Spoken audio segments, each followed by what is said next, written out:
الحمدللہ رب العالمین والصلاة والسلام علی سید المرسلین اما بعد فاعوذ باللہ من الشیطان الرجیم بسم اللہ الرحمن الرحیم. پڑھیے الصلاۃ والسلام علیک یا رسول اللہ وعلی آلک واصحابک یا حبیب اللہ.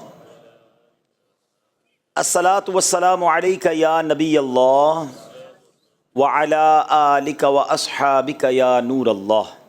رنج و غم مٹانے والے آقا رسول خدا احمد مجتبی صلی اللہ تعالی علیہ وآلہ وسلم نے فرمایا، جو مجھ پر ایک مرتبہ درود پاک پڑھے اللہ پاک اس پر 10 رحمتیں نازل فرمائے گا. جو مجھ پر 10 بار درود پاک پڑھے رب کریم اس پر 100 رحمتیں نازل فرمائے گا. اور جو مجھ پر 100 مرتبہ درود پاک پڑھے اللہ پاک اس کی دونوں آنکھوں کے درمیان لکھ دے گا کہ یہ بندہ منافقت اور جہنم کی آگ سے آزاد ہے. سبحان اللہ. نام حضرت پہ لاکھ بار درود، نام حضرت پر لاکھ بار درود، بے عدد اور بے شمار درود ہم کو پڑھنا خدا نصیب کرے، دم بدم اور بار بار درود. مومنوں آپ پر پڑھے جاؤ با ادب اور با وقار درود. جو محب نبی ہے اے کافی، جو محب نبی ہے اے کافی، چاہیے اس کو بار بار درود. ذرا غور کیجئے کہ 100 بار درود پاک پڑھنے میں وقت ہی کتنا لگتا ہے، انعام کتنا بڑا ہے کہ اس کی دونوں آنکھوں کے درمیان یہ لکھ دیا جاتا ہے کہ یہ بندہ منافقت اور جہنم کی آگ سے آزاد ہے. الصلاۃ والسلام علیک یا رسول اللہ، یہ بھی درود پاک ہے. صلی اللہ تعالی علی محمد صلی اللہ علیہ وسلم، یہ بھی درود پاک ہے. آپ اگر شارٹ سے مختصر سے درود پاک پڑھنا شروع کریں تو غالباً 15 سے 20 منٹ میکسیمم آپ کے 100 درود پاک پورے ہو جائیں گے. اور انعام اتنا بڑا، میں چوٹ کرنے کے لیے کہتا ہوں، اگر ہمیں یہ کہا جائے کہ جناب 100 بار جو درود پاک پڑھے گا اس کو 10,000 روپے ملیں گے، بندہ کہے یار 15 منٹ میں 10,000 روپے، 1000 بار درود پاک پڑھے گا تو 1,00,000 روپے ملیں گے. سبحان اللہ. اب دنیا کا اگر کوئی انعام اعلان کر دیا جائے تو سارے ہی لوگ اسے کرنے کے لیے تیار ہو جاتے ہیں. یہ آخرت کا کتنا بڑا انعام ہے. ہر درود پر 10 رحمتیں. آپ یقین کریں کروڑوں روپے خرچ کر کے بھی ایک رحمت نہیں خریدی جا سکتی. اللہ نہ چاہے جس پر رحمت، کون رحمت لے سکتا ہے؟ مگر درود پاک سبحان اللہ ہر درود پر رحمتیں برس رہی ہیں. اس وقت جو حالات چل رہے ہیں، معاملات چل رہے ہیں، ہم سب چاہتے ہیں ہماری بھی حفاظت رہے، ہمارے بچوں کی، ہمارے کاروبار کی، ہمارے گھر بار کی حفاظت رہے. ہم سفر پر جائیں تو خیر سے جائیں، واپس بھی خیر سے آئیں. تو سبحان اللہ مجھے بتائیے جس پر رحمت الہی برستی رہے تو اس کی کیسی حفاظت ہو جائے گی؟ تو گھر سے نکلے تو درود پڑھیں، سفر میں درود پڑھیں، بچوں کو کہیں کہ وہ گھر پہ درود پاک پڑھیں، تو انشاءاللہ یہ سارا رحمتوں کا حصار جو ہے ہمارے ارد گرد رہے گا. اللہ مجھے بھی اور آپ کو بھی کثرت سے درود پاک پڑھنے کی توفیق عطا فرمائے.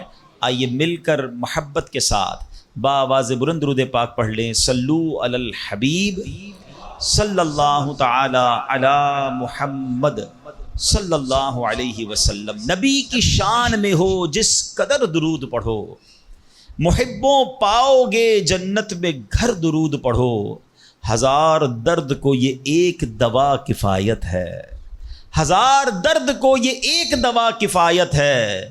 جو پیش آئے ذرا بھی خطر درود پڑھو. ایک بار پھر درود پاک پڑھ لے. صلو علی الحبیب صلی اللہ تعالی علی محمد صلی اللہ علیہ وسلم. میرے پیارے اسلامی بھائیو، علامہ ابن حجر رحمۃ اللہ تعالی فرماتے ہیں درود پاک ایک نیکی نہیں ہے. سبحان اللہ. ہم درود پڑھتے ہیں بعضوں کا سمجھتے ہیں ایک نیکی کمال، یہ کئی نیکیوں کا مجموعہ ہے. درود پڑھنے سے ایمان تازہ ہوتا ہے، یہ ایک نیکی. درود کی برکت سے نبی پاک علیہ الصلوۃ والسلام پر یقین بڑھتا ہے، یہ دوسری نیکی. درود پاک پڑھنے میں تعظیم مصطفیٰ ہے، رسپیکٹ آف رسول اللہ صلی اللہ تعالی علیہ وسلم ہے، یہ تیسری نیکی. درود پاک پڑھنے سے آخرت پر ایمان پکا ہوتا ہے، یہ چوتھی نیکی. درود پاک میں نبی پاک علیہ الصلوۃ والسلام کے احسانات کا ذکر ہے، یہ 5ویں نیکی، اور درود پاک میں نیکوں کے سردار مکی مدنی تاجدار صلی اللہ تعالیٰ علیہ وسلم کا ذکر ہے، اور نیکوں کے ذکر پر رحمت اترتی ہے، یہ 6ٹھی نیکی ہے۔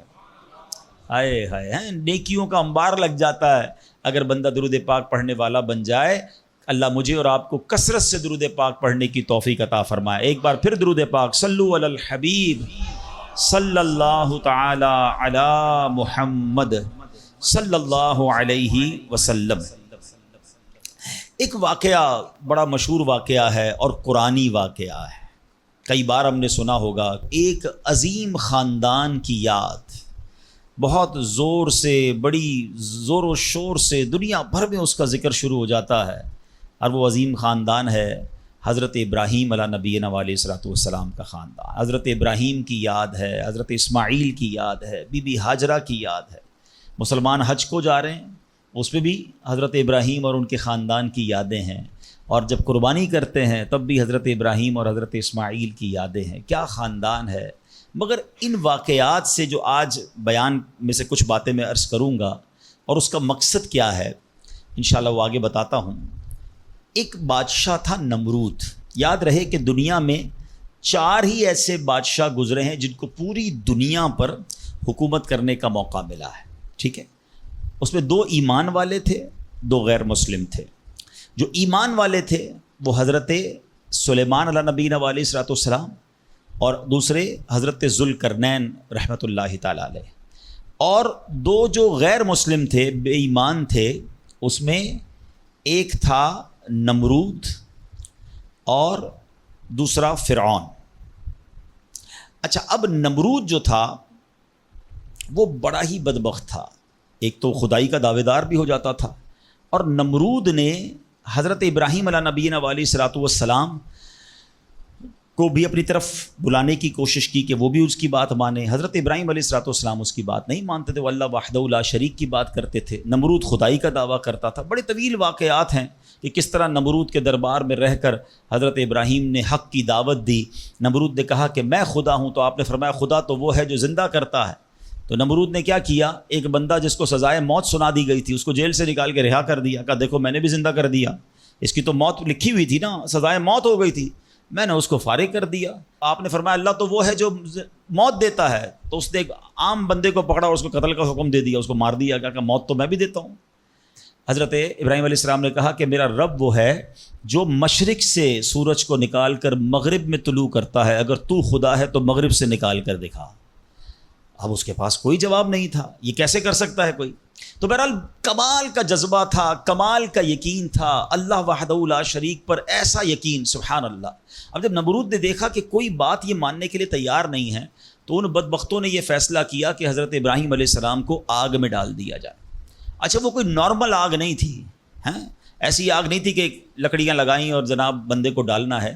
ایک ایسی آگ تھی کہ جو اس وقت تک اتنی بڑی آگ لگائی نہیں گئی تھی، اور ایسی آگ تھی کہ کوئی پرندہ بھی اوپر سے گزرتا تھا تو وہ گزر نہیں پاتا، جل کے اس کے اندر کوئلہ بن جاتا تھا۔ اور حضرت ابراہیم علیہ الصلوۃ والسلام کو اس آگ میں پھینکا جانے لگا۔ دیکھیں آج بھی اگر کوئی جیل میں قید ہو نا، سزا سنا بھی دی گئی ہو، تو اس کو یقین ہوتا ہے کہ کوئی نہ کوئی راستہ نکل آئے گا، ضمانت ہو جائے گی۔ یہاں تک کہ سزائے موت کے قیدیوں کو بھی یقین ہوتا ہے کہ چلے کوئی نہ کوئی چانس ہوگا، کوئی سزا معاف ہو جائے گی، کوئی عمر قید میں تبدیلی ہو جائے گی۔ ان کی جیلوں میں کئی سال سے لوگ ہیں سزائے موت کے قیدی ہیں، مگر ان کو سزائے موت نہیں ہو رہی، تو کوئی نہ کوئی یقین یا امید رہتی ہے۔ مگر حضرت ابراہیم علیہ السلام کو آگ میں پھینک دیا گیا، اپنی طرف سے اچھال دیا گیا۔ تو جبریل امین آئے اور آ کر کہا کہ اے ابراہیم کوئی حاجت ہے تو بتائیں۔ حضرت ابراہیم علیہ السلام کہتے ہیں مجھے تم سے کوئی حاجت نہیں ہے۔ کہا پھر جس سے حاجت ہے اس کو بتا دینا، اللہ رب العالمین کی بارگاہ میں تو عرض کریں۔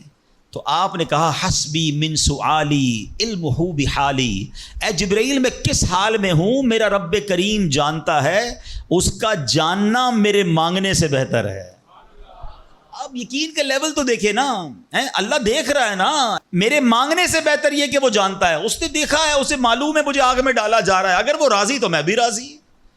پنجابی شاعر کہتے ہیں نا، جے سونا میرے دکھ وچ راضی، میں سخنو چلے پاوا ہوں، اگر میرا مالک میرے دکھ میں راضی ہے تو میں نے سکھ کو کیا کرنا ہے؟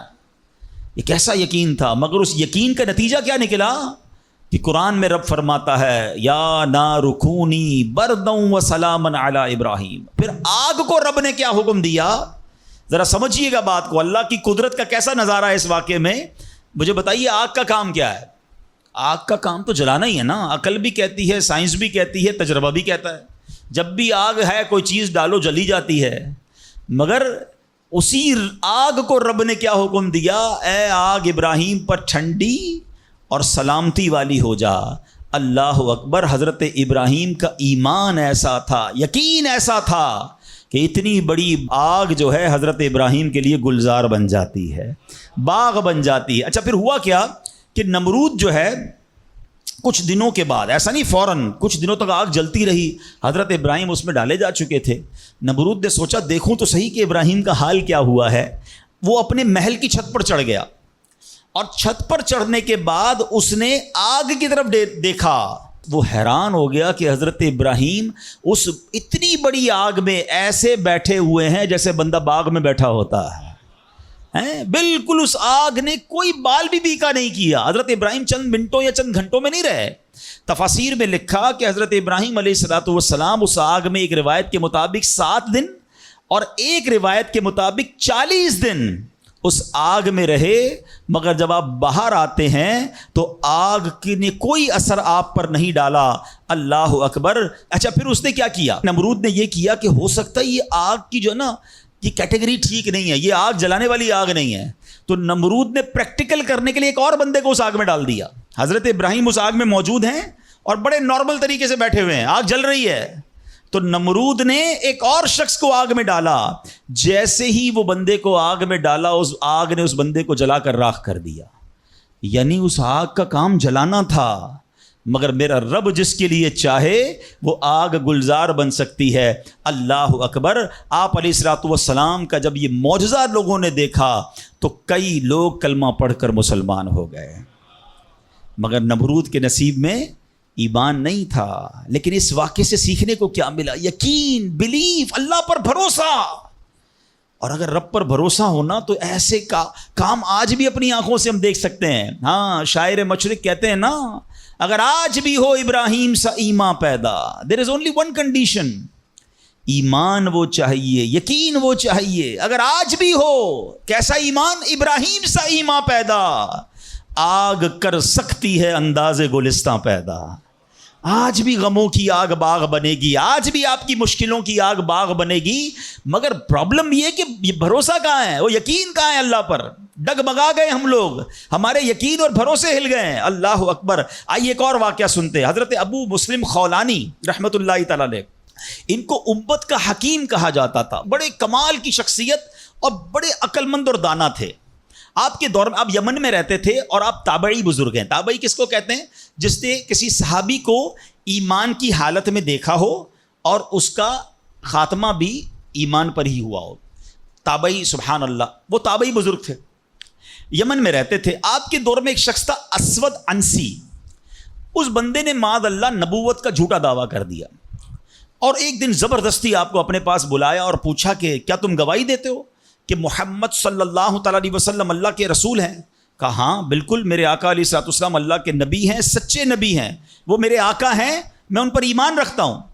تو پھر وہ کہتا ہے اچھا یہ گواہی دیتے ہو کہ میں بھی اللہ کا رسول ہوں؟ حضرت ابو مسلم خولانی کہتے ہیں کہ میں نے نہیں سنا تم کیا کہتے ہو، یعنی سنا ہی نہیں اس کی بات، سنی انسنی کر دی. اسود انسی کو بڑا غصہ آیا، اس نے فوراً حکم جاری کیا کہ بڑی اور خوفناک آگ جلائی جائے. آگ جلائی گئی. ابو مسلم رحمۃ اللہ تعالی کو اس دہکتی آگ میں ڈال دیا جائے، حکم دے دیا. آپ کا ایمان ٹس سے مس نہیں ہوا، آپ کھڑے رہے اور آپ کو اٹھا کر آگ میں ڈال دیا گیا. سبحان اللہ. جس رب نے حضرت ابراہیم کے لیے آگ کو ٹھنڈا کیا تھا نا، گلزار کیا تھا، ابو مسلم خولانی رحمۃ اللہ تعالی کے لیے بھی وہ آگ سلامتی والی ہو گئی. بالکل صحیح سلامت آگ سے باہر آ گئے. اسود انسی نے جب یہ دیکھا کہ یہ اتنی بڑی کرامت، اب یہ لوگوں کو پتہ چل جائے گا تو میری تو نبوت کا جو دعویٰ ہے وہ بیڑا غرق ہی ہو جائے گا. تو ان کو آزاد بھی کر دیا اور کہا کہ فوراً یہاں سے آپ چلے جائیں. تو آپ کو یمن سے نکال دیا. آپ یمن سے نکلے اور مدینہ منورہ حاضر ہو گئے. غلامی میں نہ کام آتی ہیں شمشیریں نہ تدبیریں، غلامی میں نہ کام آتی ہیں نہ شمشیریں نہ تدبیریں، جو ہو ذوق یقین پیدا تو کٹ جاتی ہیں زنجیریں، کوئی اندازہ کر سکتا ہے اس کے زور بازو کا، نگاہ مرد مومن سے بدل جاتی ہیں تقدیریں۔ بات یقین کی ہے، بات ایسے کس کو کہتے ہیں، ایمان کی ہے۔ آج تو پرابلم یہ، آج ہمیں کوئی سوال کر دے ہم ٹینشن میں آ جاتے ہیں کہ واقعی اس بات کی دلیل کیا۔ اپنے ایمان کے بارے میں لوگ تذبذب کا شکار ہو جاتے ہیں، اللہ ایک ہے، اللہ واقعی موجود ہے، اللہ کہاں ہے، معاذ اللہ، ایسے ایسے سوال لوگ کر دیتے ہیں۔ اور چونکہ مطالعہ ہوتا نہیں ہے، علماء کی صحبت ہے نہیں، آپ سمجھیے بات کو، اس وقت جو ماحول ہے اپنے بچوں کے ایمان کی حفاظت کی فکر کرنے کا دور ہے۔ ہمیں پتہ ہونا چاہیے ہمارا ایمان کیا ہے، اللہ کے بارے میں، رسول کے بارے میں، فرشتوں کے بارے میں، قیامت کے بارے میں، جنت دوزخ، ہم کیا ایمان رکھتے ہیں اور اس کی ڈیٹیل کیا ہے۔ مسلمانوں کو اسلام کے بارے میں پتہ ہی کچھ نہیں ہے۔ اور اچھا، جنہوں نے ایمان پر حملہ کرنا ہے ان کو سب پتہ ہے، ان کو پتہ ہے ان کو کیسے بہکانا ہے، ان کو پتہ ہے ان کے دل میں شک کی پن کیسے چبونی ہے۔ تو خدارا یہ بات سمجھیے کہ اس وقت باقاعدہ ایسے لوگ، ایسے ادارے کام کر رہے ہیں کہ کسی طرح مسلمانوں کا ایمان چھین لیا جائے، ان کو اپنے رب سے ہی جناب یقین ختم کر دیا جائے، اسلام سے ہی ان کو ہلا دیا جائے، مگر فکر ہی کسی کو نہیں ہے۔ امام عشق و محبت اعلیٰ حضرت نے 100 سال پہلے یہ بات کہی تھی، بتاؤ وہ 100 سال پہلے کے معاملات تھے، اب اور کتنے خطرناک ہو گئے۔ آپ نے لکھا تھا، سونا جنگل رات اندھیری، چھائی بدلی کالی ہے، سونے والو جاگتے رہیو چوروں کی رکھوالی ہے۔ انہوں نے سمجھایا تھا کہ چور رکھوالے بن گئے ہیں، آپ کو اسلام کے لبادے میں اسلام کی بات کرنے آئیں گے اور ایمان لوٹ کے چلے جائیں گے، پتہ بھی نہیں چلے گا۔ کہتے ہیں آنکھ سے کاجل صاف چرا لیں یا وہ چور بلا کے ہیں۔ کیا محاورہ استعمال کیا ہے، آنکھ میں جب کاجل لگا ہوا ہو تو کون نکال سکتا ہے؟ آنکھ سے کاجل صاف چرا لیں یا وہ چور بلا کے ہیں، تیری گٹھڑی تاکی ہے اور تو نے نیند نکالی ہے۔ یہ دور غفلت کی نیند سونے کا نہیں ہے۔ ہمارے بچوں کو کتنا پتا ہے اسلام کے بارے میں، خود ہمیں کتنا معلوم ہے، لیکن یقین بزرگوں کا کیسا تھا کہ جناب ان کو آگ میں ڈال دیا جاتا تھا، وہ آگ باغ بن جاتی تھی۔ یقیناً آج کے دور میں یہ ٹیسٹ نہیں کریں گے ہم۔ اب یہ بھی نہ ہو کہ جناب کوئی کہے چلو جناب اسلام یقین جو ہے میرا، اسلام حق پر ہے کہ نہیں، آگ میں جاتا ہوں، آگ نہیں جلائے گی مجھے۔ پہلا ایسے یقین بھی تو لائیں نا، یہ امتحان اور ٹیسٹ کرنا ہمارا کام نہیں، یہ اللہ والوں کا انداز ہوتا تھا۔ بڑی خوبصورت بات سمجھیے گا کہ ہمیں کس طرح اللہ پر بھروسہ رکھنا ہے۔ ایک شخص نے حضرت عیسیٰ سے کہا، آپ اللہ پر کامل بھروسہ کرتے ہیں؟ کہا بالکل کرتا ہوں۔ کہا پھر پہاڑ سے کود جائیں، اللہ نے بچانا ہوگا تو تمہیں بچا لے گا، آپ کا رب بچاتا ہے کہ نہیں بچاتا دیکھتے ہیں۔ کیا خوبصورت جواب دیا حضرت عیسیٰ علیہ السلام نے۔ آپ فرماتے ہیں اللہ پر بھروسہ ضرور رکھتا ہوں مگر اللہ کا امتحان نہیں لیتا ہوں۔ تو یہ بھی بات سمجھنے والی ہے، اس طرح کے ٹیسٹ نہیں لیے جاتے اپنے آپ پر، مگر ان واقعات سے سیکھنا کیا ہے کہ یقین کیسا ہونا چاہیے، رب کے فیصلوں پر اطمینان کیسا ہونا چاہیے۔ سبحان اللہ۔ انہی حضرت ابراہیم علیہ السلام کا ایک اور واقعہ ہے نا، ایک قافلہ تھا، 3 افراد ہیں، بلکہ اس میں سبحان اللہ 4 افراد ہیں، حضرت ابراہیم، حضرت اسماعیل، بی بی ہاجرہ، اور چوتھے کون تھے؟ حضرت جبرائیل۔ حضرت جبرائیل راستہ بتا رہے ہیں، یہ پورا قافلہ پیچھے پیچھے جا رہا ہے۔ کہاں جا رہا ہے؟ حضرت جبرائیل سے حضرت ابراہیم کو اتنا شوق تھا، پوچھتے ہیں اے جبرائیل ہماری منزل آ گئی؟ کہتے ہیں ابھی اور آگے، ہماری منزل آ گئی؟ کہتے ہیں ابھی اور آگے۔ لکو دک صحرا میں ایک ٹیلے پر جا کر، کون سی جگہ تھی جہاں آج مکہ آباد ہے؟ کچھ بھی نہیں تھا، کعبہ بھی نہیں تھا، اسی ٹیلے والی جگہ پر بعد میں کعبہ بنایا گیا۔ بالکل صحرا ہے، نہ پانی ہے نہ کھانا ہے۔ حضرت جبرائیل نے بتایا اے ابراہیم تمہارا مقام آ گیا ہے۔ حضرت ابراہیم کی اطاعت دیکھیں کہ وہ بیٹا جو 99 سال کی عمر میں دعاؤں کے بعد ملا ہے، حضرت اسماعیل آپ کو 99 سال دعا کرتے کرتے گزر گئے، پھر ملے تھے، مگر حکم کیا تھا کہ اپنے بیٹے کو، اپنی زوجہ کو وہاں چھوڑ آؤ۔ حضرت ابراہیم اپنی زوجہ کو، اپنے بیٹے کو جب چھوڑ کر جاتے، تھوڑے سے کھجورے ہیں، پانی ہے، تو بی بی ہاجرہ کیا کہتی ہیں؟ 3 بار کہا کہ ابراہیم کس کے سہارے چھوڑے جا رہے ہیں، کس کے سہارے چھوڑے جا رہے ہیں؟ حضرت ابراہیم نے جواب نہیں دیا، تو آخر میں کہتی ہیں اللہ امرک بہذا، اے اللہ کے نبی، کہ اللہ پاک نے آپ کو اس کا حکم دیا ہے؟ آپ نے کہا مجھے رب نے حکم دیا ہے۔ اب یقین دیکھیں اس خاتون کا، اس ماں کا یقین دیکھیں جس کا چھوٹا بچہ ساتھ ہے، دودھ پیتا بچہ ساتھ ہے، نہ کوئی انسان نہ پرندہ، مگر جب حضرت ابراہیم نے کہا نا کہ ہاں رب کا حکم ہے، تو کیا کہا؟ اے اللہ پاک کے نبی، اگر یہ اللہ پاک کا حکم ہے تو پھر آپ خیر سے جائیں، اللہ ہمیں ضائع نہیں کرے گا۔ رب کا حکم ہے نا، پھر کھانا بھی اسی نے دینا ہے، پانی بھی اس نے دینا ہے، ہماری حفاظت بھی اسی نے کرنی ہے۔ آئے ہائے، یقین کیسا تھا کہ وہ رب رحمان قدرتوں والا ہے۔ اللہ وہ ہے جو مردے سے زندہ نکال سکتا ہے، اللہ وہ ہے جو دن سے رات کو بناتا ہے، رات سے دن کو بناتا ہے، اللہ پاک وہ ہے جو بنجر زمین کو سرسبز و شاداب بنا دیتا ہے، یہ وہی رب ہے جو صحرا سے چشمے نکال دیتا ہے۔ اللہ پر یقین تھا کہ اگر پانی نہیں تو کیا ہوا، پانی بھی اسی کی نعمت ہے، وہی عطا فرمانے والا ہے۔ ارے یہاں کھانا نہیں تو کیا ہوا، رزق دینے والا تو موجود ہے، سبحان اللہ۔ اور ایسا ہی ہوا، کہا اب خیر سے جائیے، اللہ ہمیں ضائع نہیں کرے گا۔ کیا خوبصورت شعر ہے نا، یقین مثل خلیل آتش نشینی، یقین مثل خلیل آتش نشینی، یقین اللہ مستی خود گزینی، سن اے تہذیب حاضر کے گرفتار، غلامی سے بدتر ہے بے یقینی۔ کیا ترجمہ ہوا اس کا معنی کیا ہوا؟ یقین کیا ہے؟ حضرت ابراہیم کی طرح بے خطر بغیر ڈرے آگ میں کود جانے کا نام یقین ہے۔ یقین کیا ہے؟ محبت الہی میں غرق ہو جانا اور اپنے آپ کی اصلاح میں لگ جانا یقین ہے۔ اے دور حاضر کی تہذیب کے دیوانوں، بے یقینی جو ہے وہ غلامی سے بھی بری چیز ہے۔ آج بے یقینی کی فضا کیسی ہے، یقین ہی نہیں ہے کسی کو، تذبذب، ٹینشن، اللہ پر، دین پر، اپنے دنیا کے معاملات پر یقین ہی نہیں ہے کسی کو، ہر وقت فکروں میں گھرا ہوا ہے۔ اے میرے پیارے اسلامی بھائیوں، آج غربت عام ہے، مشکلات ہیں، ہر دوسرا آدمی مشکلات پہ پھنسا ہوا ہے، لڑائی جھگڑے ہیں، نا اتفاقی ہے، دنیا میں کئی جگہ تو مسلمان بیچارے ظلم و ستم کا شکار ہیں۔ اللہ پاک ان کی غیب سے مدد فرمائے۔ الحمدللہ مسلمانوں نے تاریخ میں شاندار کارنامے سر انجام دیے ہیں، اللہ کریم نے مسلمانوں کو بڑی شان و شوکت سے نوازا ہے، مگر اب حالات کسی اور طرح کے چل رہے ہیں۔ کبھی غور کیا اس کی وجہ کیا ہے؟ اس پر تجزیہ کیا جائے تو ایک بڑی وجہ سامنے یہ آتی ہے کہ مسلمانوں میں بے یقینی بڑھا دی گئی ہے۔ پیارے آقا مکی مدنی مصطفیٰ صلی اللہ تعالی علیہ وسلم کا ذرا فرمان سنیے۔ مشہور صحابی حضرت ابو ہریرہ رضی اللہ تعالیٰ عنہ اس حدیث کے راوی ہیں، رسول ذیشان مکی مدنی سلطان صلی اللہ تعالیٰ علیہ وسلم نے فرمایا، ما اخاف علی امتی الا ضعف الیقین۔ آقا فرماتے مجھے اپنی امت پر خوف نہیں ہے مگر یقین کی کمزوری کا،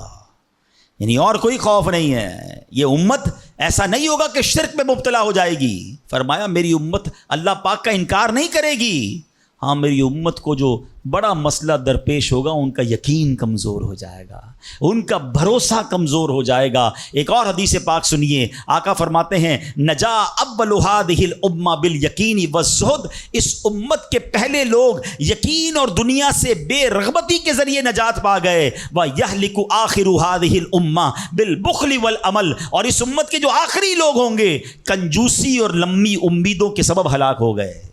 پہلے والے یقین کی وجہ سے کامیاب ہو گئے۔ کیسا یقین تھا؟ 313 تھے نا، مگر بھروسہ رب پر کیسا تھا کہ فرشتوں کی فوج مدد کے لیے آ جاتی ہے۔ اور بعد والے فرمایا کنجوسی ہوگی، لمبی امیدیں ہوں گی۔ کنجوسی کیوں ہوتی ہے؟ مال خرچ کروں گا ختم ہو جائے گا، یقین نہیں ہے نا، یہ پیسے چلے جائیں گے، زکوٰۃ نہیں دیتے لوگ، اللہ کی راہ میں خرچ نہیں کر رہے، لمبی امیدیں بنائی، یقین نہیں ہے۔ کاش یہ بات سمجھ آ جائے کہ میرے اور آپ کے نصیب میں جو رزق لکھا ہے وہ لکھا ہوا ہے، وہ ہمیں مل کر رہے گا، مگر اسی کی ٹینشن میں زندگی گزر رہی ہے۔ بے یقینی کی کچھ مثالیں میں آپ کو سمجھاتا ہوں۔ ابھی تک شاید کچھ لوگ کہہ رہے ہوں گے یار یہ بات تو ٹھیک کر رہے ہیں، بے یقینی ہونی نہیں چاہیے، مگر ہمیں تو بے یقینی نہیں ہے۔ اب میں کچھ ایگزامپل کے ذریعے سمجھاتا ہوں۔ ہم مانتے تو ہیں اللہ پاک رزق دینے والا ہے، ٹھیک ہے، پھر بھی مال کے پیچھے مارے پھرتے ہیں۔ کوئی لندن پیرس کے خواب دیکھ رہا ہے، کشتیوں کے اندر بیٹھ کر، پچھلے دنوں واقعات ہوئے نا، پیسے دے کر وہ ڈنکی لگا کر جاتے ہیں، کوئی راستے میں مر جاتا ہے، کوئی کشتی میں بیچارے ڈوب گئے۔ کیوں؟ یقین نہیں ہے، ادھر پیسے نہیں ملیں گے ادھر پیسے ملیں گے، کسی طرح ادھر چلا جاؤں یا مر جاؤں گا بھوکا۔ ذرا غور کیجئے، اے میرے پیارے اسلام بھائی، کو سود کا کام کرتا ہے، کیوں کرتا ہے سود کا کام؟ یقین نہیں ہے نا کہ حلال کماؤں گا تو پیچھے رہ جاؤں گا۔ ملاوٹ، رشوت، ڈاکہ، چوری، اگر ان تمام غلط کاموں کے پیچھے آپ دیکھیں تو یقین نہیں ہوتا کہ یار ملاوٹ نہیں کروں گا تو مال نہیں بکے گا، پیسے والا کیسے بنوں گا، غریب ہی رہ جاؤں گا، یقین ختم ہو گیا ہے۔ جس کی وجہ سے ہر دوسرے آدمی کو جناب غلط کام کرنا ہے. آگے چلیے. ہم مانتے ہیں نماز دنیا بھی سنوار دیتی ہے, آخرت بھی سنوار دیتی ہے, سنتے بھی ہیں بولتے بھی ہیں, مگر نماز پر دنیا کو ترجیح دیتے ہیں. یار نماز پڑھوں گا تو کاروبار پہ دکان پہ کون بیٹھے گا, ہیں؟ نماز پتہ ہے آخرت اور دنیا سنوار دے گی, یقین نہیں ہے. اسی طرح ہم مانتے ہیں کہ مسلمان کی ترقی قرآن پر عمل کرنے میں ہے, مگر نہ قرآن خود پڑھتے ہیں نہ اپنے بچوں کو پڑھاتے ہیں. ہم مانتے ہیں کہ اللہ پاک دعائیں قبول فرماتا ہے, مگر بے یقینی ہے. اب تو دعا مانگتے نہیں ہیں, اور مانگتے ہیں تو یقینی نہیں ہوتا. اب یقین کریں, علماء نے لکھا ہے کہ جو بندہ بغیر یقین کے ساتھ دعا مانگتا ہے نا, اس کی دعا قبول ہی نہیں ہوتی ہے. یعنی مثال دیتا ہوں, آپ بیمار ہیں یا پریشان ہیں یا کوئی مشکل میں ہیں, دعا کرتے ہوئے یہ خیال آ رہا ہے یار مسئلہ حل ہونا تو نہیں ہے, چلو پھر بھی مانگ لیتے ہیں. علماء کہتے ہیں حل ہی نہیں ہونا ہے, تمہیں رب پر ہی بھروسہ نہیں ہے. اب مثال دیتا ہوں اس کو ایک بلا تمثیل. آپ کا کوئی ملازم ہے, اس کو پیسوں کی ضرورت ہے, اور وہ آپ کے پاس آ کے کہتا ہے صاحب 5,000 روپے کی ضرورت ہے, مجھے لگتا تو نہیں آپ دیں گے, چلیں پھر بھی آپ سے مانگ ہی لیتا ہوں. آپ بتائیں آپ اس کو پیسے دیں گے یا ڈانٹ دیں گے کہ جب تمہیں مجھ پر یقین ہی نہیں ہے تو آئے کیوں میرے پاس, مجھے لگتا تو نہیں آپ میری مدد کریں گے, چلیں پھر بھی آپ سے کہہ دیتا ہوں میری پہلے ہی آپ نے اس بندے کو ناراض کر دیا نا. ہم کہتے نہیں ہیں, مگر ہماری بے یقینی یہ کہہ رہی ہوتی ہے اور اللہ سے دعا کر رہے ہوتے ہیں کہ اللہ مجھے امید تو نہیں تو دے گا, پھر بھی میں مانگ رہا ہوں. توبہ توبہ توبہ. یقین پتہ ہے کیسے کام کرواتا ہے؟ ایک بڑا پیارا واقعہ ہے. ایک گاؤں میں بارش نہیں ہو رہی تھی اور لوگ پیاسے مر رہے تھے, کئی سال ہو گئے بارش نہیں ہو رہی تھی. آخر کار گاؤں والوں نے پلان کیا کہ سارے گاؤں والے جمع ہوتے ہیں اور مل کر دعا کرتے ہیں, نماز استسقاء, اور اس کا ایک پورا طریقہ ہے دعا کا. ایک قطرہ بارش کا نہیں پڑ رہا تھا, مویشی بھی پیاسے, لوگ بھی پیاسے, کنویں بھی سوکھ گئے تھے. اب جب گراؤنڈ میں لوگ جمع ہوئے نا, تو ایک نوجوان ہاتھ میں چھتری لے کر آیا. لوگ اس کا مذاق اڑانے لگے, ارے اللہ کے بندے سالوں ہو گئے بارش نہیں ہوئی ہیں, تم چھتری لے کر آئے ہو. تو کہتا مانگنے کس سے آیا ہوں, اس رب نے بارش تو دینی ہے, واپسی کیا بھیگتا ہوا جاؤں گا. اور علماء کہتے ہیں جب دعا شروع ہوتی ہے تو اتنی بارش ہوتی ہے کہ پورا گاؤں بھیگتا جاتا ہے, وہ نوجوان چھتری کے سائے میں جا رہا ہے. فرمایا یہ اس نوجوان کا یقین تھا جس کی وجہ سے یہ بارش ہوئی ہے. کاش یہ بات سمجھ آ جائے. ارے رب پر بھروسہ نہیں کرو گے تو کس پر بھروسہ کرو گے؟ اپنے دین پر, اللہ رسول کے فرمان پر ہی ہمیں بھروسہ نہیں ہے. غور کیجئے, یہ یقین لے آؤ واپس, زندگی میں موج آ جائے گا, زندگی اتنی پرسکون ہو جانی ہے اگر اللہ کے فیصلوں پر یقین آ جائے, اللہ کی عطاؤں پر یقین ہو جائے, آخرت کے وعدوں پر یقین ہو جائے, نبی پاک کی حدیثوں پر یقین ہو جائے. اعلیٰ حضرت رحمۃ اللہ تعالی علیہ کا کیسا یقین تھا. ایک بار غالباً اپنی والدہ کے ساتھ حج پر جا رہے تھے. اس زمانے میں پانی کے شپ جاتے تھے, اتنا زبردست رف سی ہو گیا, طوفان آ گیا, لوگ ڈر گئے, کلمے پڑھنے لگے, یہاں تک کہ لوگوں نے کفن نکال لیے کہ چلو کفن پہن لے, ڈوبنے والا ہے جہاز. اعلیٰ حضرت امام اہل سنت مفتی ہیں, ٹھیک ہے نا, اتنے بڑے مفتی ہوتے ہوئے آپ نے بھی والدہ کو کہا میں اللہ کی قسم کھا کر کہتا ہوں جہاز نہیں ڈوبے گا. تھوڑی دیر ہوئی تو ایسا ہی ہوا, جہاز کو کام ڈاؤن ہو گیا, سب خیر سے پہنچ گیا. تو ماں نے کہا بیٹا اتنی بڑی قسم کیسے کھا لی تم نے؟ کہ میں نے نبی پاک علیہ الصلوۃ والسلام کا فرمان سنا ہے, جو کشتی میں بیٹھ کر یہ دعا پڑھ لے, بسم اللہ مجریہا و مرساہا ان ربی لغفور الرحیم, وہ کشتی نہیں ڈوبے گی. میں اللہ کی قسم کھا کے کہتا ہوں کہ میرے نبی نے فرمایا نا, وہ یقین تھا. ہم کتنی بار دعا پڑھتے ہیں, مگر دعا پڑھ کے بھی کہتے ہیں پتہ نہیں قبول ہوگی نہیں ہوگی, پڑھ لیتے ہیں. یہ والی چیز نکال دیں. وظیفے ہمارے کیوں نہیں لگتے؟ لوگ کہتے ہیں وظیفہ پڑھ رہا ہوں مسئلہ نہیں ہو رہا, تعویذ لیا پھر بھی مسئلہ. تعویذ پہنتے وقت بھی خیال ہی ہوتا ہے چلو یار پہن لیتے ہیں, پتہ نہیں ہونا ہے نہیں ہو, تو کچھ نہیں ہونا. وظیفہ پڑھ لیں اور کہہ رہے پتہ نہیں ہوتا. پہلے یقین لائیں. اچھا ڈاکٹر بھی یہی کہتے ہیں, یہ صرف اب یہ وظائف اور ان چیزوں میں نہیں, آپ اگر ڈاکٹر پر بھی یقین نہ رکھیں نا کہ یار اس کی دوائی پتہ نہیں کام کرتی ہے نہیں کرتی, کیونکہ بہت ساری چیزوں کے پیچھے یقین, ول پاور. بڑا خوبصورت جملہ میں نے کتاب میں پڑھا تھا کہ جو لوگ کہتے ہیں یہ ہو جائے گا ان سے ہو جاتا ہے, جو لوگ کہتے ہیں یہ نہیں ہوگا ان سے نہیں ہوتا ہے. کاش یہ بات سمجھ آ جائے آپ کو. ہو جائے گا, اب کر لو گے. بڑے بڑے کام لوگ کر جاتے ہیں, میں کر لوں گا انشاءاللہ, پتہ نہیں ہوگا نہیں ہوگا, ٹرائی کر لیتا ہوں, پہلے ہی سمجھ لو نہیں ہوگا. اندر حوصلہ تو لائیں نا, یقین تو لائیں. اگر رب پر ہی بھروسہ نہیں ہوگا تو ہم کدھر جائیں گے؟ اب ذرا سنیے گا, امیر اہل سنت ایک بڑا پیارا واقعہ اپنے رسالے میں لکھا کہ ایک ڈاکوؤں کا گروہ جو تھا ڈکیتی کے لیے ایک جگہ پہنچا. تو وہاں کھجور کے 3 درخت تھے. ایک درخت خشک تھا یعنی اس میں پھل نہیں لگے ہوئے تھے, دوسرا درخت پھلدار تھا. تو ڈاکوؤں کا سردار نے دیکھا کہ ایک چڑیا جو ہے وہ پھلدار درخت سے اڑتی ہے, خشک درخت پر جاتی ہے, واپس پھلدار درخت پہ آتی ہے, پھر خشک درخت پر جاتی ہے. تو اس نے کہا چکر لگائی جا رہی ہے, کوئی ماجرا ہے. تو اس نے غور سے دیکھا تو کیا دیکھا کہ وہ چڑیا جو ہے وہ پھلدار درخت سے جو ہے وہ کھجور لیتی ہے, اور جب خشک درخت پر جاتی ہے تو وہاں ایک اندھا سانپ منہ کھولے بیٹھا ہے. وہ چڑیا جا کر اس کے منہ میں کھجور ڈال کے آتی ہے, پھر دوبارہ جاتی ہے کھجور لا کر پھر اس سانپ کے منہ میں ڈالتی ہے. وہ جب ڈاکوؤں نے دیکھا تو وہ تو حیران ہو گیا, رونے لگ گیا کہ اے اللہ پاک, یہ وہ جانور ہے سانپ جس کو مارنے کا حکم تیرے پیارے حبیب علیہ الصلوۃ والسلام نے دیا ہے, کیونکہ یہ مسلمانوں کو تکلیف پہنچاتا ہے. مگر تو نے جب اس کی آنکھیں لی تو اس کی رزق کا انتظام کر دیا اور ایک چڑیا کی ڈیوٹی لگا دی کہ وہ جا کر اس کو کھانا پہنچائے. تو میں تو اشرف المخلوقات ہوں, میں تیرے بندوں کو لوٹ رہا ہوں, اے اللہ تو میری توبہ قبول فرما, میں آئندہ ایسا نہیں کروں گا. یہ رونے لگا, اب یہ سوچ رہا ہے سبحان اللہ. تو اللہ اکبر, غیب سے آواز آئی کہ اے فلاں میری توبہ کا دروازہ کھلا ہوا ہے. ڈاکو کہتا ہے یا اللہ میں نے توبہ کی. پھر غیب سے آواز آئی ہم نے تیری توبہ قبول کر لی. اچھا جب اس نے توبہ کی تو اس کے سارے ساتھی سن رہے تھے, سردار آپ نے توبہ کی, ہم نے بھی توبہ کی. کہا سوچو تو صحیح, ہم ڈکیتی کر رہے ہیں, ہم چوری کر رہے ہیں, رب جب اس اندھے سانپ کو روزی دے گا تو ہمیں کیوں نہیں دے گا؟ ہم اللہ کی قدرت پر یقین کیوں نہ رکھیں؟ سب نے توبہ کر لی.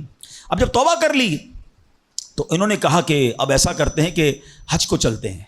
سارا قافلہ بنا کر ڈاکوؤں کا قافلہ توبہ کر کے چلا حج کرنے کو. جب مکہ پاک کے قریب پہنچے نا تو وہاں ایک نابینا بڑھیا تھی, وہ ہر قافلے والے سے اس ڈاکوؤں کے سردار کا نام لے کے پوچھتی تھی. وہ بندہ آیا تو ڈاکوؤں کا جب قافلہ ہے تو کہا میں ہی تو وہ ہوں. تو کہا یہ میرے کپڑے تمہارے لیے ہیں. بولا آپ مجھے کپڑے کیوں دے رہی ہیں؟ کہا میرا ایک بیٹا تھا اور وہ بیٹا جو ہے اس کے کچھ دن پہلے, بڑا نیک بیٹا تھا میرا, کچھ دن پہلے اس بیٹے کا انتقال ہوا ہے, یہ اسی کے کپڑے ہیں. 3 دن سے مسلسل نبی پاک علیہ الصلوۃ والسلام میرے خواب میں تشریف لا رہے ہیں اور فرما رہے ہیں کہ اس نام کا بندہ آئے گا, اس کو یہ کپڑے دے دینا. ہائے ہائے, ذرا سوچو تو صحیح, جب رب توبہ قبول کرتا ہے تو مرتبے کیسے بڑھا دیتا ہے. کاش یہ بات سمجھ آ جائے. اللہ سے بندہ جب دوستی کر لیتا ہے نا, اللہ پچھلے گناہ معاف فرما دیتا ہے, بلکہ اللہ راضی ہو جائے تو گناہوں کو نیکیوں میں بدل دیتا ہے. مگر کیسے اس ڈاکو کو توبہ نصیب ہوئی؟ یقین. کاش حرام کمانے والا, سود کا کام کرنے والا, کاش رشوت لینے والا, ڈاکہ ڈالنے والا, چوری کرنے والا یہ سوچے کہ میں کیوں کر رہا ہوں, ملاوٹ کرنے والا سوچے. اللہ پر بھروسہ تو رکھو یار, رب نے میرا نصیب لکھا ہوا, جو میرے نصیب میں مجھے مل کر رہے گا.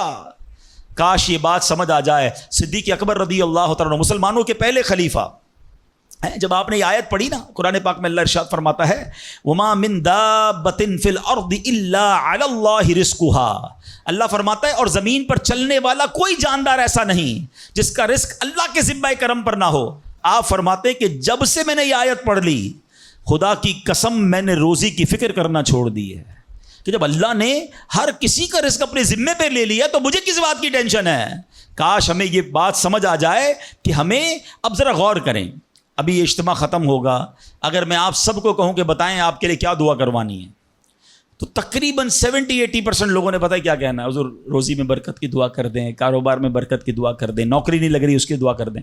میں نہیں کہتا یہ دعا نہیں کرنی چاہیے, اللہ سے نہیں مانگیں گے تو کس سے مانگیں گے؟ لیکن کوئی تو کہے کہ میری ایمان پر موت کے لیے دعا کر دیں, میری قبر جنت کا باغ بن جائے اس کے لیے دعا کر دیں, میں آخرت میں جاؤں تو اللہ مجھ سے راضی ہو جائے اس کے لیے دعا کر دیں. فرق دیکھیں, میری اور آپ کی ٹینشن کیا ہے؟ دنیا, روزی, مال. حالانکہ اس کا وعدہ ہے, دانے دانے پر لکھا ہے کھانے والے کا نام, مجھے مل کر رہے گا.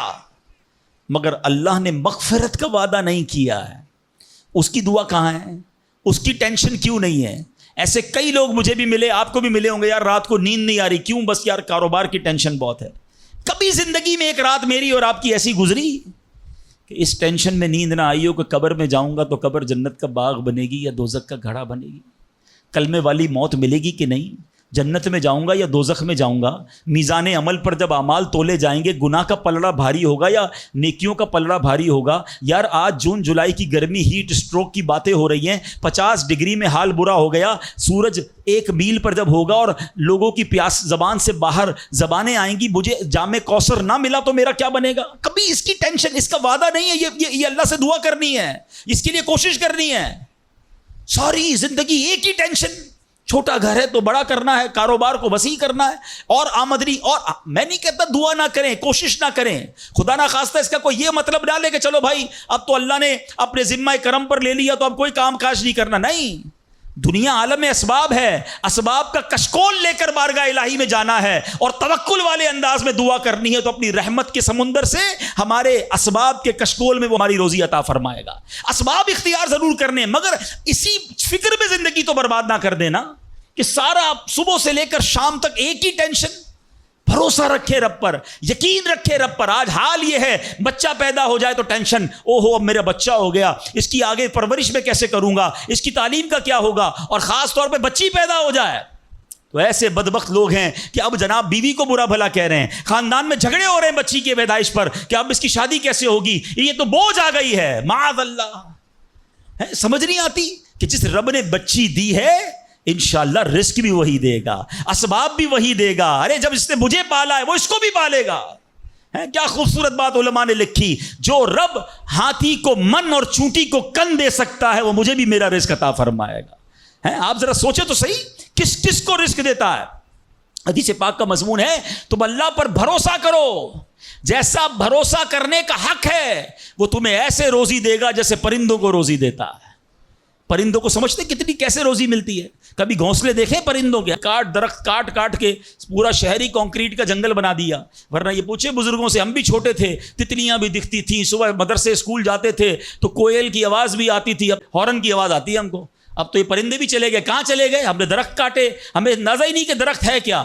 آج گاڑی پارک کرنے کے لیے ہر بندہ درخت کا سایہ ڈھونڈ رہا ہے مگر درخت لگاتا نہیں ہے۔ کاش یہ بات سمجھ آ جائے کہ جتنے درخت لگتے جائیں گے شہر یا ملک خوشگوار بھی ہوگا، موسم بھی کول ڈاؤن ہو جائے گا۔ یہ جو آج ہم کہتے ہیں نا اتنی گرمی بڑھتی جا رہی ہے، اس کی ایک بڑی وجہ یہ ہے، یہ میرا موضوع نہیں ہے، لیکن جو موسم کا تغیرات، کلائمیٹ ڈس آرڈر ہے، کاش یہ بات سمجھ آئے کہ پلانٹیشن نہیں ہم کر رہے، ہم پودے نہیں لگاتے بلکہ پودے کاٹ دیتے ہیں۔ کتنے درخت کاٹے، کتنے جنگل ختم کر دیے ہم نے۔ الحمدللہ دعوت اسلامی کا شعبہ FGRF، اب پلانٹیشن ہم کرتے چلے جا رہے ہیں، 30 لاکھ پودے لگائے مگر یہ تھوڑے ہیں۔ کاش میری یہ بات لوگ سن رہے ہوں کہ اگر آپ نے اپنے آنے والی نسلوں کو خوشگوار موسم دینا ہے، اچھے حالات دینے ہیں، ٹھنڈی چھاؤں دینی ہے، آکسیجن کی فیکٹریاں دینی ہیں، تو ہم سب کو کم از کم ایک پودا لگانا چاہیے۔ سب صرف ایک پودا لگائیں اور اس پودے کو درخت بنائیں، صرف پودے کو بچے کی طرح پالیں۔ آپ یقین کریں ہمارا ملک ایک پورا ملک ہی باغ بن جائے گا۔ تو اب ذرا سوچیں کہ ہمیں یہ بات سمجھنی ہے کہ یہ گھونسلے، یہ جو حدیث میں سنا رہا تھا بات کہاں سے چلی کہ اللہ پرندوں کو کیسے رزق دیتا ہے۔ آپ کو پتہ پرندے کتنے؟ ایک تحقیق کے مطابق اس دنیا میں جتنے انسان ہوتے ہیں نا، ملٹیپلائی بائی 10 جانور ہوتے ہیں۔ اگر 800 کروڑ انسان ہیں، 8 ارب کے قریب آبادی ہو گئی دنیا کی، 800 کروڑ، 8 ارب، تو آپ سمجھو کہ 80 ارب جانور ہیں دنیا میں، اور کہا جاتا ہے ملٹیپلائی بائی 10 کریں اس کو تو اتنے پرندے ہوتے ہیں، یعنی اس کا مطلب 800 ارب کم و بیش پرندے ہیں دنیا میں۔ آپ نے پرندوں کے گھونسلے دیکھے کبھی؟ یہ جب گھر سے صبح اڑتے ہیں نا اپنے گھونسلے سے، سب کے پیٹ خالی ہوتے ہیں، گھونسلے میں کوئی کبڈ نہیں ہوتی ہے، کوئی شام کا دوسرے دن کا چارہ نہیں ہوتا ہے، بچے چھوٹے چھوٹے چھوڑ کر جاتے ہیں، مگر یہ 800 ارب پرندے جب شام کو گھونسلے میں آتے ہیں اللہ سب کو رزق دے چکا ہوتا ہے۔ کوئی پرندہ دنیا میں بھوکا نہیں سوتا۔ کیا خوبصورت بات، سمجھو اس کا مزہ لو نا۔ رب ہاتھی کو من دیتا ہے، اس کو ہاتھی کو کتنا کھانا چاہیے؟ دنیا میں کتنے ہاتھی ہوں گے، اس کو روز کے منو کھانا مل جاتا ہے، اور چونٹی کو کن چاہیے ہوتا ہے چھوٹا سا، وہ رب اس کو کن بھی دے دیتا ہے، پرندوں کو روزی دے دیتا ہے۔ اور جو اشرف المخلوقات ہیں وہ ٹینشن کھا رہے ہیں، وہ کبھی بلڈ پریشر کی گولی تو کبھی شوگر کی گولی، کبھی ڈاکٹر کے پاس، ٹینشن بہت ہے ڈاکٹر صاحب 2 سال بعد کیا ہوگا، مارکیٹ ڈاؤن۔ ارے بھائی تب سب چیزوں کا وعدہ ہے اور تم اس ٹینشن میں رہ گئے۔ ارے یہ کوشش کرنی تھی تو آخرت کی کرنی تھی، اللہ کو راضی کرنے کی کرنی تھی، لیکن ان تمام باتوں کے باوجود جیسے میں نے کہا نا کہ چھوڑنا نہیں ہے کام کاج، کچھ بیوقوف لوگ یہ سمجھ رہے ہوتے ہیں ایسا نہیں ہوگا. بڑی خوبصورت ایک بات اور کر دوں کہ اللہ پر بھروسہ کیسا کرنا ہے. ایک صوفی بزرگ شیخ سعدی لکھتے ہیں کہ ایک شخص تھا گھر سے محنت مزدوری کے لیے کام کاج کے لیے نکلا. اس نے دیکھا کہ ایک لومڑی ہے, اندھی ہے, اپاہج ہے, نہ دیکھ سکتی ہے نہ چل سکتی ہے. وہ حیران ہو گیا, ہاتھ پیر بھی نہیں, آنکھیں بھی نہیں, یہ لومڑی کھاتی کہاں سے ہے, چیک کرتا ہوں. تھوڑی دیر بیٹھا تو ایک شیر آیا. شیر نے کہیں سے شکار کیا تھا, وہ اپنا شکار لومڑی کے آگے ڈال دیا. اندھی لومڑی, اس نے جو کھانا تھا کھایا, باقی شیر لے کے چلا گیا. اس نے کہا کمال ہے جناب, اپاہج لومڑی کو رب رزق دیتا ہے تو مجھے کیا ضرورت ہے نوکری کرنے کی, مجھے کیا ضرورت ہے کام کاج کرنے کی. جا کے بیٹھ گیا مسجد میں, 3 دن ذکر کرتا رہا, عبادت کرتا رہا, ایک دانہ کھانے کو نہیں ملا. اللہ اللہ اللہ اللہ کر رہا ہے. اس کے بعد جب بھوک سے بحال ہو گیا تو اللہ سے فریاد کی, یا اللہ مجھے کوئی رزق نہیں ملا. کیا شاندار ارشاد ہوتا ہے. ابھی کیسا زبردست جملہ ہے. ارشاد ہوا تو نے لومڑی دیکھی ہے, شیر نہیں دیکھا. لومڑی کیوں بننا ہے, شیر بننا, اپنا رزق بھی کما اور دوسرے کو کھلانے والا بن جا. کچھ لوگ سمجھتے مجھے کوئی اور کھلا ہے, میرا بھائی کما رہا ہے, میں گھر میں بیٹھا مزے کرتا رہا ہوں. نہیں, فرمایا ایک بلکہ واقعہ آتا ہے, ایک بزرگ کے بارے میں آتا ہے. ایک شخص گیا, کہا میں نمازیں پڑھ رہا ہوں, عبادت کرتا ہوں, میرا بھائی مجھے سپورٹ کرتا ہے, وہ روزی کماتا ہے. فرمایا تیرا بھائی تجھ سے زیادہ افضل ہے. اللہ کو یہ پسند ہے کہ بندہ اپنے ہاتھ سے کمائے, کسی پہ ڈپینڈیبل نہ رہے, کسی پر بوجھ نہ رہے. یہ شریعت کو محمود ہے. کوشش کرنی ہے, پھر اس کے بعد اللہ پر چھوڑ دینا ہے. کوشش سے انکار نہیں ہے, مگر صرف کوشش کرتے کرتے نمازیں بھی جا رہی ہیں, بھروسہ بھی رب پہ جا رہا ہے, یقین بھی ختم ہو رہا ہے, صبح سے شام مال کما رہا ہے, یہ پسندیدہ نہیں ہے. تو ان دونوں چیزوں میں فرق کرنا ہے اور اللہ پر یقین رکھنا ہے. پھر دیکھیں انشاءاللہ کیسے دنیا اور آخرت کی برکتیں ملتی ہیں. تو بہرحال میرے پیارے اسلامی بھائیوں, کاش یقین مل جائے تو پھر دیکھیں یقین کیسے کام بناتا ہے. امام حسن بصری نے ایک حدیث پاک بیان کی. آپ فرماتے ہیں, حدیث سنیے گا. پیارے آقا علیہ الصلوۃ والسلام فرماتے ہیں, لوگوں کو اس دنیا میں سب سے بہترین چیز یقین اور عافیت عطا کی گئی ہے. لہٰذا اللہ پاک سے ان دونوں چیزوں کو سوال کیا کرو. اللہ سے یقین مانگیں اور اللہ سے عافیت مانگے. امام حسن بصری جب حدیث پاک بیان کی نا تو فرمایا, رسول اکرم علیہ الصلوۃ والسلام نے سچ فرمایا, یقین ہی کی برکت سے جنت ملتی ہے, یقین ہی کی برکت سے آدمی جہنم سے دور بھاگتا ہے, یقین ہی کی برکت سے فرائض پورے ادا کرتا ہے, یقین ہی کی برکت سے آدمی ایمان پر ثابت قدم رہتا ہے, اور عافیت میں بڑی بھلائی رکھ دی گئی ہے. اے کاش ہمیں یقین ملے, ہمیں عافیت ملے. حدیث پاک میں آتا ہے, حدیث قدسی ہے, اللہ پر کیسا بھروسہ رکھنا ہے, انا عند ظن عبدی بی, میں اپنے بندے کے گمان کے نزدیک ہوتا ہوں جو مجھ سے رکھے. مفتی احمد یار خان نعیمی اس حدیث پاک کے تحت فرماتے ہیں, یہاں عبد سے مراد بندہ مومن ہے, یعنی بندہ میرے بارے میں جیسا یقین رکھے گا میں ویسا ہی اس کے ساتھ معاملہ کروں گا. بس یہ سمجھ لو آج بات, میرا اللہ بہتر فرمائے گا, رب میرے لیے بہترین فیصلہ کرے گا. وہ مجھے پالنے والا ہے, میری ماں سے زیادہ چاہنے والا. یقین تو کرو نا اس پر. لوگوں کو اللہ پر ہی یقین نہیں رہا ہے, میرا تو کام ہی خراب ہو جاتا ہے, اللہ معاذ اللہ. اب اس پہ کفریہ کلمات بھی کہہ دیتے ہیں, میرا تو جناب مسئلہ ہی حل نہیں ہوتا, میری دعا تو رب سنتا ہی نہیں ہے, میری مشکل آسان وہ کرتا ہی نہیں ہے. تم کھڑے نہیں ہو سکو گے. تم اللہ سے بدگمان نہ رہنا. اللہ کرے کہ انسان یہ سمجھ جائے کہ مجھے رب پر اچھا گمان رکھنا ہے. شاعر کہتے ہیں نا, جو سوچتا ہوں وہی بات ہونے لگتی ہے. پوچھو پازیٹیو لوگوں سے, ان کے ساتھ پازیٹیو جب سوچتے ہیں پازیٹیو ہونے لگتا ہے. جو سوچتا ہوں وہی بات ہونے لگتی ہے, جڑا ہوا ہے زمانہ میرے گمان کے ساتھ. اچھا سوچو گے تمہیں اچھا ملے گا. اب غور فرمائیے, جب یہ ذہنی بندہ بنا لے, یار سچ سے کاروبار نہیں چلتا, تو پھر آپ کو برکت کاروبار میں کیسے ملے گی؟ پہلے ہی آپ نے یقین کر لیا ہے. جب یہ ذہن بنا لے کہ نماز کے لیے وقت نکالا تو کام میں نقصان ہو جائے گا, تو پھر کام میں ترقی بھی نہیں ملے گی. اب ذہن بنا لیا کہ ترقی کے لیے صرف دنیا کی ڈگریاں کمانی ہیں, تو پھر قرآن کریم کی برکات کہاں سے نصیب ہوں گی؟ جب یہ ذہن بنا لیا کہ آج نیکی کا دور ہی نہیں ہے, کچھ لوگوں کا ذہن بن گیا ہے بھائی جناب کوئی نیکی کا دور نہیں ہے, تو پھر نیکی کی برکت بھی نہیں ملے گی. ذہن پازیٹیو رکھیں، ذہن اچھا رکھیں، انشاءاللہ آپ دیکھیں آپ کے ساتھ اچھا ہونا شروع ہو جائے گا۔ میرے پاس وقت کم ہے ورنہ اس پر تو پوری ریسرچ موجود ہے۔ آپ پازیٹیو سوچتے ہیں تو پازیٹیو انرجیز آپ کی طرف متوجہ ہو جاتی ہیں۔ اب تو سائنس بھی کہتی ہے نیگیٹو سوچتے ہیں تو نیگیٹو انرجیز آپ کی طرف متوجہ ہوتی ہیں، آپ ڈی مورلائز ہونا شروع ہو جاتے ہیں، آپ کے حوصلے ٹوٹنا شروع ہو جاتے ہیں۔ اور جس کو ول پاور کہا جاتا ہے، جس کو اچھا سوچنا کہا جاتا ہے، اگر بندہ یہ کرنا شروع کر دے پھر دیکھیں اس کے کام کیسے بن جاتے ہیں۔ تو اللہ کرے کہ بھئی یہ بات سمجھ آ جائے کہ ہمیں اپنے رب سے انشاءاللہ یقین حاصل کرنا ہے۔ حضرت خالد بن معدان رحمۃ اللہ تعالی علیہ فرماتے ہیں تعلموا الیقین کما تعلموا القرآن، یعنی یقین کو بھی ایسے ہی سیکھا کرو جیسے قرآن سیکھتے ہو۔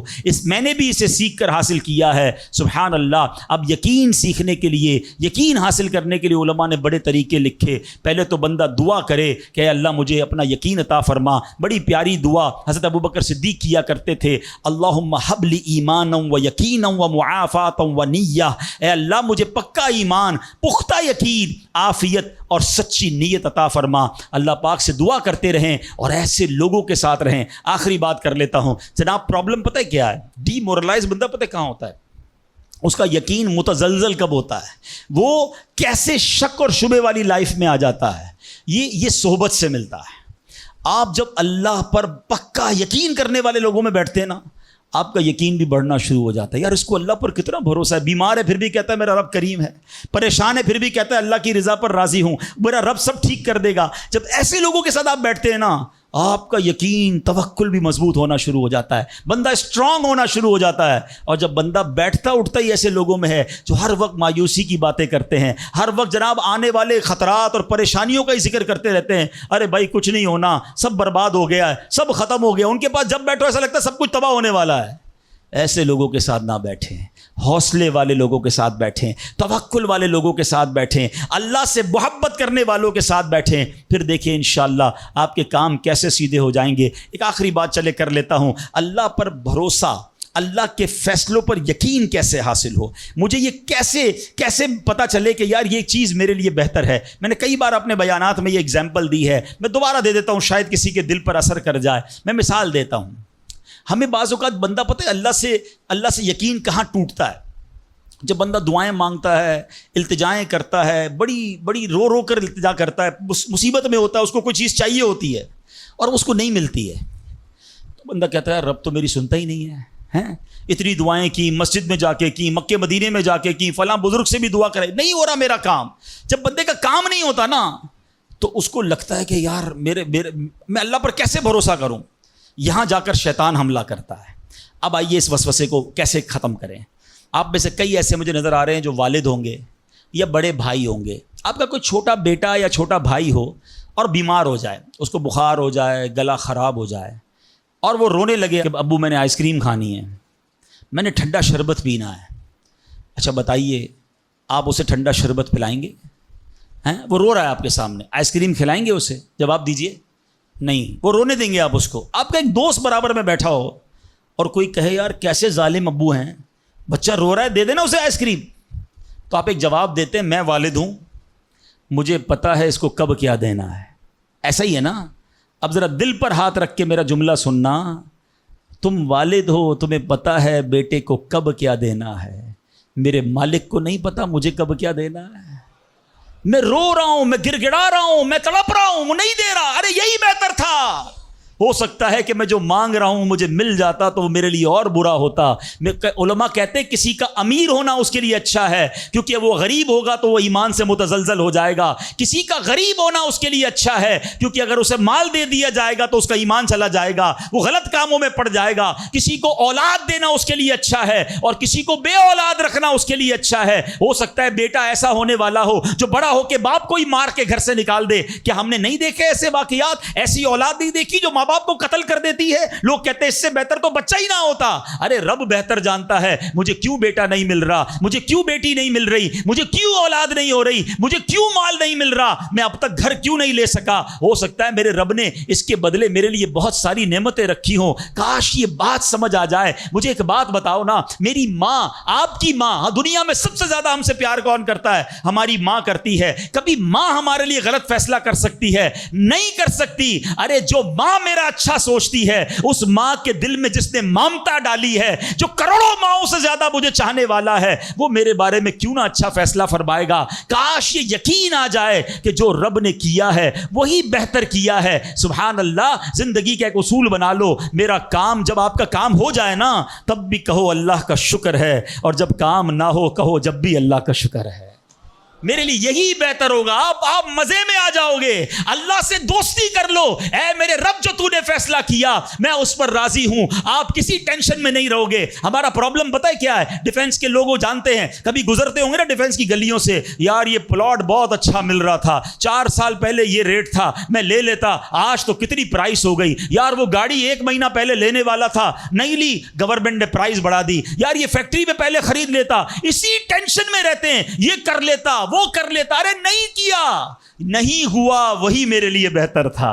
جو رب نے دیا وہی میرے لیے بہتر ہے. خدا کی قسم, جس دن اللہ پر بھروسہ سیکھ لیا, رب سے دوستی کر لی, رب کے فیصلوں پر اطمینان تمہیں حاصل ہو گیا, زندگی کے بہت سارے غم ختم ہو جائیں گے. جو بھی ہوگا وہ رب کی طرف سے ہے. ارے جب حضرت ابراہیم آگ میں ڈالے جا رہے ہیں, جبریل امین آ کے پوچھتے, بتاؤ اے ابراہیم تمہاری کوئی مدد کر سکتا ہوں, کوئی حاجت ہے؟ فرماتے مجھے کوئی حاجت نہیں. کہا اللہ سے تو کہہ دو کہ رب دیکھ رہا ہے, اس کا دیکھنا میرے مانگنے سے بہتر ہے.